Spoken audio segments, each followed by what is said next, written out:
You know, you drink beer with your eyes as well as with your mouth. That's true of any food and drink, isn't it? The appearance is very important. Lovely claret colour this has. Creamy head, a little rocky on top. So that's all part of the sensuous experience. And nosing it, getting a little soft fruits, a little Pinot Noir kind of character on the nose, little vanilla. It hasn't been in oak. Some beers are in oak, but this one it hasn't been, but it still has that vanilla character. Spiciness in beer is often something that's created naturally during fermentation, especially if the beer is fermented at warmer temperatures, which really means you're using an ale type of yeast.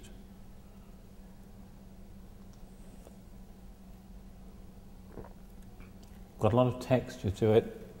Starts off with some sweetness and then develops a restrained, soft, appetizing dryness.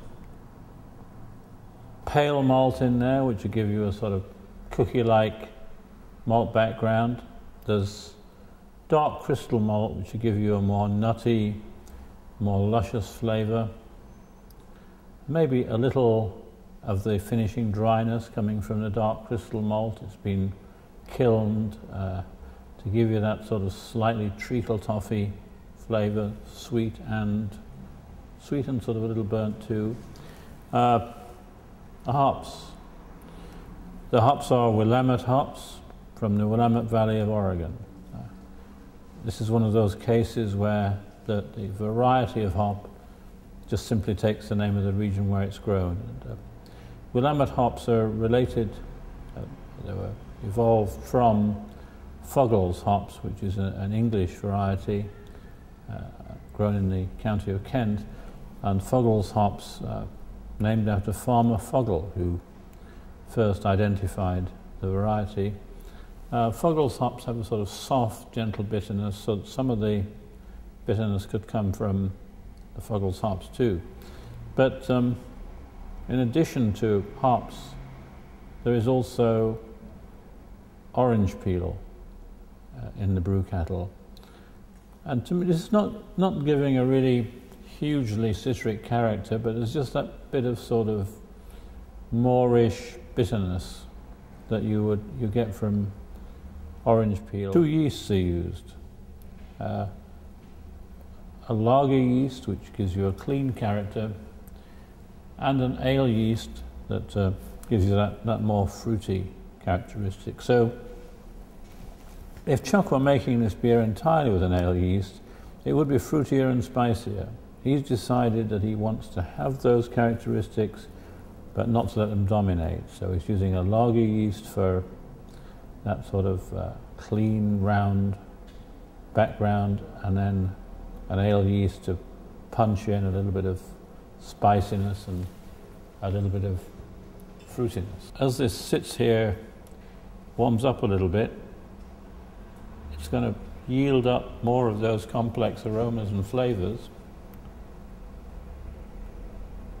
Already it's getting more spiciness coming through now, maybe a little cinnamon perhaps.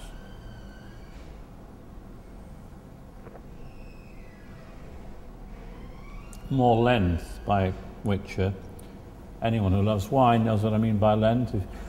If you're not sure what I mean by length, I mean that the flavors they develop and linger.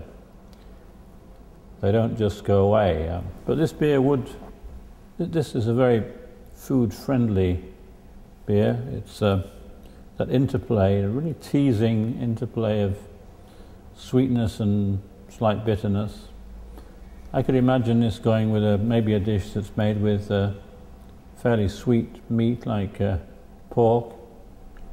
How about something like pork with prunes?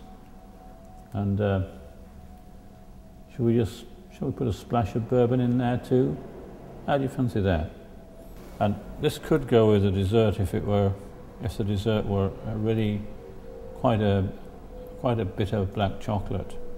But You know, I think, see, I'm enjoying thinking about the beer. I mean, this is also part of the fun.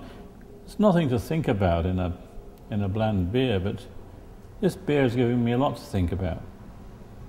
And I'm enjoying doing that. Yeah, thanks very much, Chuck Hahn. You know, I look forward to seeing Chuck again. I usually see him at the Great American Beer Festival. So, September or October, I hope to see you, Chuck. Thanks for the beer. Our members are going to really enjoy this. I've got work to do now, if you'll excuse me. Still working. This is a tough job.